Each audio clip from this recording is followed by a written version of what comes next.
सात संगत जी, प्यार से कहना धान निकार जी। आज सत्संग में ये जो भाव हर कोई श्रवण कर रहा था, चाहे वो वक्ता कोई भी हो, एक उम्र उनकी कोई भी हो, एक भाव, एक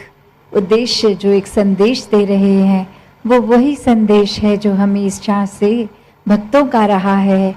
कि खुद भक्तों ने तो जहाँ अपनी आत्मा का कल्याण कर लिया, इस परमात्मा के साथ ये पहचान करके,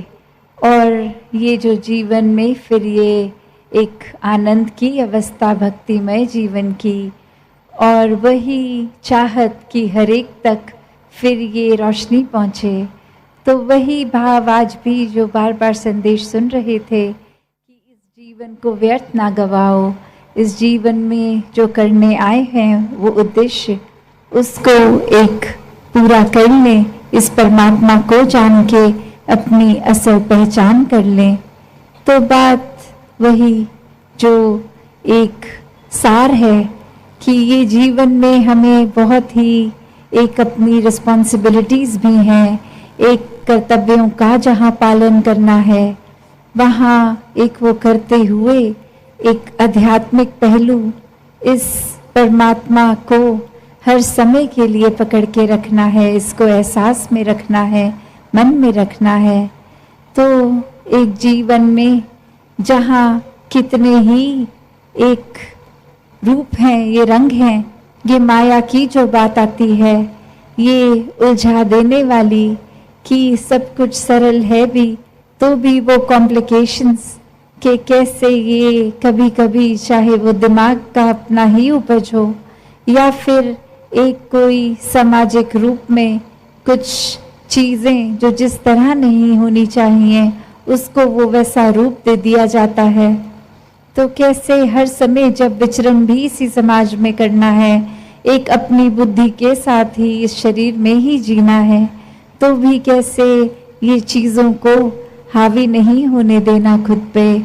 तो ये भरम भुलेखे, ये भ्रांतियाँ, ये सुपरस्टिशन, ये तो एक जहाँ संसार में है, खुद पे उनका रंग कैसे नहीं आने देना। एक इंसान हमेशा जहाँ ये तो सोचता है कि जीवन को एक अच्छा जीवन जीना है, एक हर समय अच्छाई सुकून महसूस करना है, पर वो कर्म, वो सोच फिर ऐसी है जो बेचैन कर देती है, वो चैन में नहीं रहने देती। एक एक्शंस, एक कर्म ऐसी रास्ते पे चलने लग जाते हैं जो फिर रास्ता एक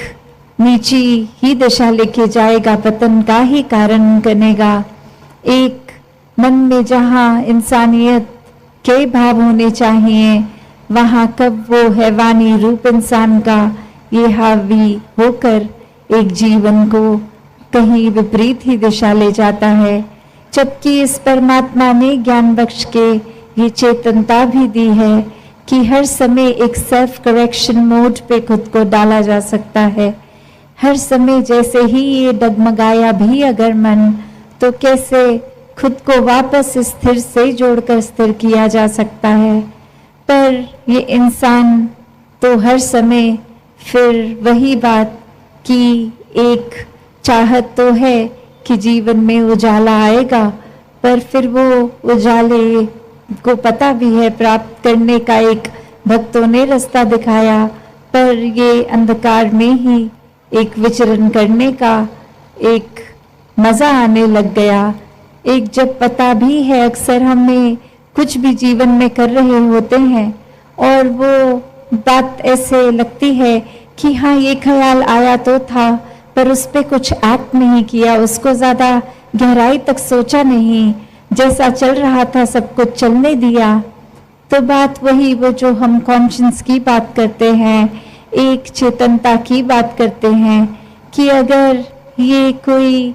बदलाव के लिए एक जीवन में सोच आई भी तो उसको अनदेखा कर दिया, उस पर तवज्जो ही नहीं दिया, एक आई गई बात हो जाती है। तो ऐसे ही इंसान इस संसार में आए तो हैं, एक रूप ये कि ये पता है सब माया है, सब क्षणभंगुर है, कुछ भी हमेशा नहीं रखना। फिर भी हर एक चीज पे मन इस तरह टिका लेता है कि फिर वो ना होने का दुख एक अंदर से मन को खलता है कि ये सब कुछ हासिल होना चाहिए था और वो नहीं हासिल हो पा रहा। तो फिर उसके ही गम में वे रहकर, तो एक कहानी भी इसी प्रकार की कि कहाँ एक इंसान उठता है सुबह और जाके जिस व्यक्ति को अपने घर के बाहर देखता है सबको जाकर बोलता है कि मैंने तो सब राजपाट छोड़ दिया है, एक मैंने सब चीज़ों को, सुख सुविधाओं को अबैंडन कर दिया है, ये एक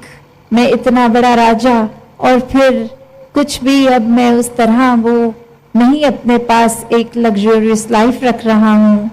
और वही व्यक्ति के जो ये सुनने वाले,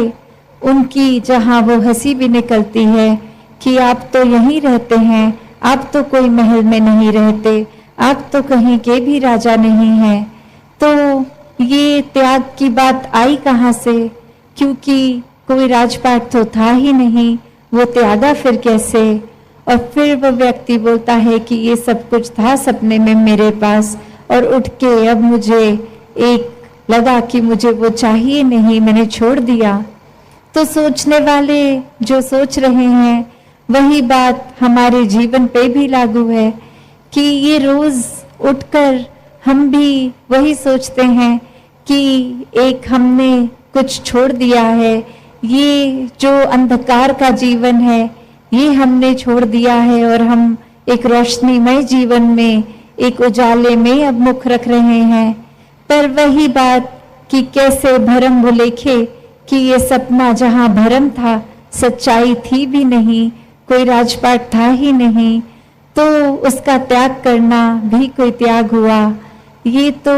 फिर बात वही कि कुछ अगर है नहीं तो उसको मान लिया कि हमने वो चीज़ ही छोड़ दी। तो बात वही कि होते हुए अगर एक अभिमान जैसी चीज़ जो मन में इतने सूक्ष्म रूप में भी आ जाती है, एक कर्ता भाव,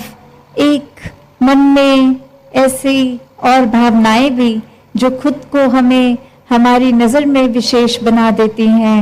एक सर्वश्रेष्ठ बना देती हैं, तो क्या हम ऐसी चीज़ों को छोड़ भी पा रहे हैं कि ये चीज़ें जो हैं वाकई में उसका त्याग करना है, ना कि उन चीज़ों का जो है तक नहीं। तो कैसे फिर एक बात वही आ जाती है कि एक शायर ने भी बखूबी लिखा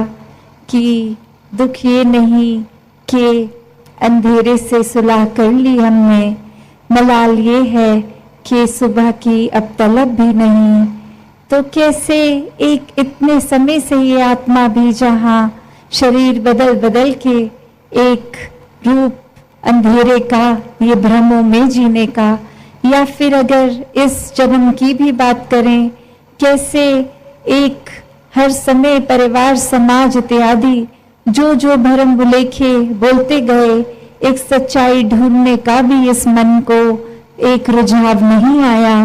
कि क्या हर कोई जो कह रहा है वो अंधाधुंध बात माननी है, या कोई सच्चाई के लिए ये जिज्ञासा, ये क्यूरियोसिटी रखनी है। और वहीं एक जो बात हम चाहे मैथोलॉजी भी कह लें या फिर एक भगवान कृष्ण की भी बात करें, तो जहाँ वो जिज्ञासु भक्त की भी अवस्था है, तो कैसे वो जिज्ञासा तो होगी तो ही फिर आगे वो ज्ञानी भक्त बन सकेंगे। तो कैसे अगर जिज्ञासा हम सच्चाई की रखेंगे ही नहीं, एक झूठे जीवन को ही सच मानते चले जाएंगे, एक अस्थिरता को ही एक स्थिर मान लेंगे, तो फिर एक हम खुद कहाँ टिक पाएंगे इस परमात्मा को जान के, जहाँ इसमें टिकना था, मन को इसमें लगाना था, इसको मन में बिठाना था। वहीं एक हम फिर संसारिक रूप में, एक अपने ही सोच में, एक और चीज़ों में उलझते जाते हैं, फिर एक मन में एक कुछ भी अपने आंकड़े लगा लिए कि ऐसा करेंगे तो हमारे साथ ऐसा होगा, कुछ ये करने से कुछ अशुभ होगा, तो बस ये प्यार को अपनाते चले जाएं, इस परमात्मा को जानकर फिर उसके बाद ये प्यार करके इसमें एकमिक हो जाएं, ताकि हम खुद से भी एकमिक हो जाएं और पूरे संसार से भी हो जाएं। तो दासी और समय ना लेके इन्हीं शब्दों से आपसे आज्ञा लेगी। सत्संगत जी, धन निरंकार।